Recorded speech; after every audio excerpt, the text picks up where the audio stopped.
Rwanda, a small country in East Africa, was known as the land of 1,000 hills.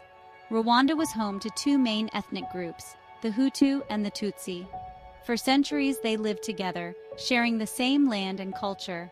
However, beneath the surface of this seemingly peaceful coexistence, there were deep-seated tensions.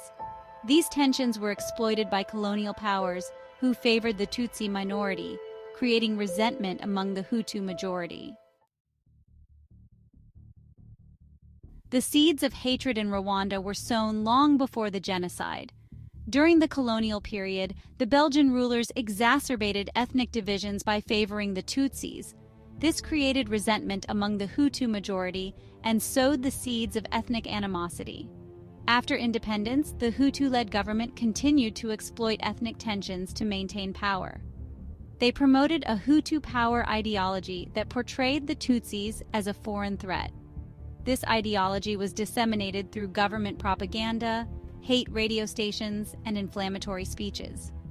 The Rwandan Patriotic Front, or RPF, a rebel group composed mainly of Tutsi refugees, posed a significant challenge to the Hutu government.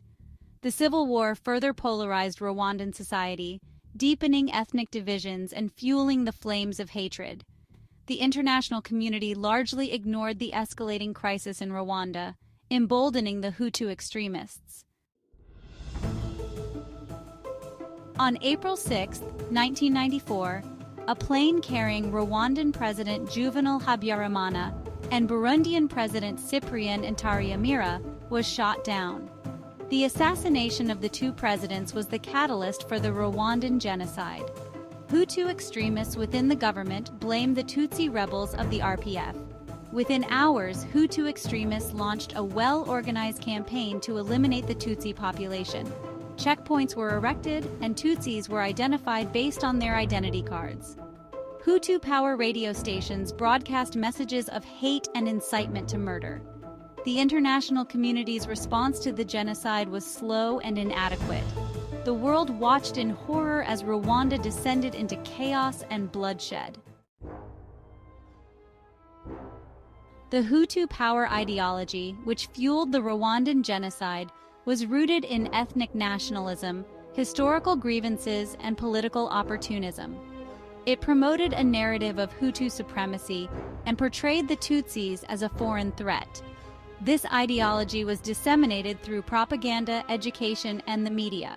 One key tenet was the Hamitic myth, claiming Tutsis were invaders from Ethiopia. This fabricated history justified Hutu supremacy and portrayed Tutsis as outsiders. The Hutu power ideology exploited historical grievances, particularly the preferential treatment given to Tutsis during the colonial period. The Rwandan Civil War further demonized the Tutsis. The Hutu Ten Commandments, published in 1990, called for Hutu unity and exclusion of Tutsis. These commandments became a blueprint for the genocide. Radio played a chilling and instrumental role in the Rwandan genocide. The most notorious of these radio stations was Radio Television Libre des Mille Collines, or RTLM. RTLM broadcast messages of hate and intolerance, demonizing the Tutsis. Presenters used inflammatory language to incite listeners to violence. RTLM used coded language referring to Tutsis as cockroaches and snakes. The station broadcast the locations of Tutsis in hiding, urging Hutu militias to find and kill them. RTLM's broadcasts created an atmosphere of terror and impunity. The international community was aware of RTLM's role but did little to stop it.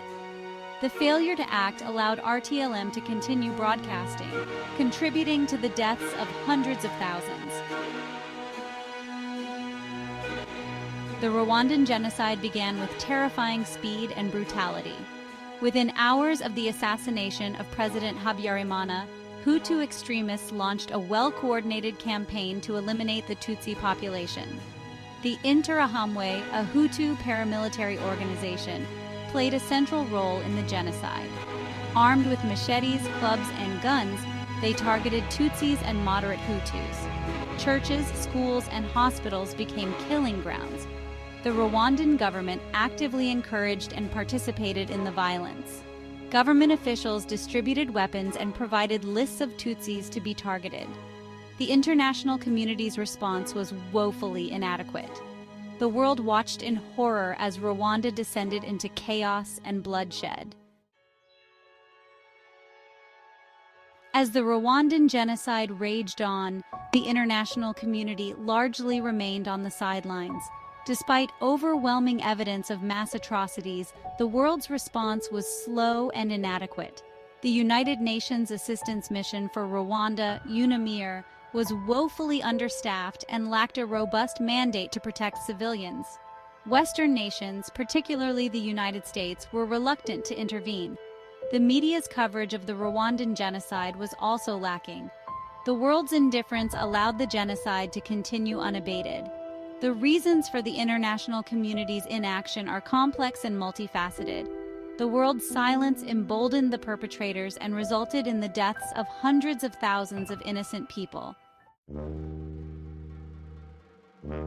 In the aftermath of the Rwandan genocide, the country lay in ruins. The genocide left an indelible scar on the nation's psyche and had a profound impact on all aspects of Rwandan society. The physical destruction was immense, with homes, businesses, and infrastructure destroyed.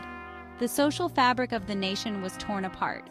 The genocide left an estimated 800,000 people dead. Countless others were displaced, creating a massive humanitarian crisis. The psychological scars of the genocide ran deep. The Rwandan economy was devastated, plunging the country into poverty. Despite the immense challenges, the Rwandan people displayed remarkable resilience and determination in the aftermath of the genocide. In the aftermath of the Rwandan genocide, the international community faced the daunting task of bringing the perpetrators to justice and helping Rwanda heal. The International Criminal Tribunal for Rwanda, established by the United Nations, played a crucial role in holding those responsible accountable. The ICTR's trials and judgments helped to establish the facts of the genocide and provide a measure of justice for the victims. Rwanda established its own domestic courts and implemented a traditional justice system known as Gacaca. The Gacaca courts played a significant role in promoting reconciliation at the grassroots level.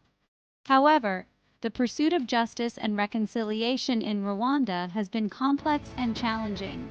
The ICTR faced criticism for its slow pace and high costs. Despite these challenges, Rwanda has made remarkable progress in promoting justice and reconciliation. Rwanda's experience highlights the importance of a comprehensive approach to justice and reconciliation. 20 years after the Rwandan genocide, the country has made remarkable progress in rebuilding and reconciling. Rwanda today is a nation transformed, with a thriving economy and a stable government. The Rwandan government, led by President Paul Kagame, has implemented policies aimed at fostering economic development and promoting national unity. Rwanda has achieved impressive economic growth and invested heavily in education, healthcare, and infrastructure. The government has promoted a policy of unity and reconciliation, emphasizing shared Rwandan identity. However, the legacy of the genocide continues to cast a long shadow over Rwanda. Many survivors still struggle with trauma and grief. Despite these challenges, Rwanda's progress offers hope for a brighter future. Rwanda's experience demonstrates that reconciliation and renewal are possible. The Rwandan genocide stands as a stark reminder of the devastating consequences of hatred, intolerance, and indifference. It is a chilling testament to the human capacity for evil and a somber reminder of the international community's failure to prevent mass atrocities. As we remember the victims and survivors, we must reflect on the lessons learned and our collective responsibility to prevent future genocides. One of the most important lessons is the danger of dehumanizing language. It is essential to challenge hate speech and promote tolerance and understanding. Another important lesson is the importance of early warning and early action. The international community must address the root causes of conflict, such as poverty, inequality, and discrimination. By learning from the mistakes of the past, we can honor the memory of the victims. Remembering Rwanda means preventing genocide.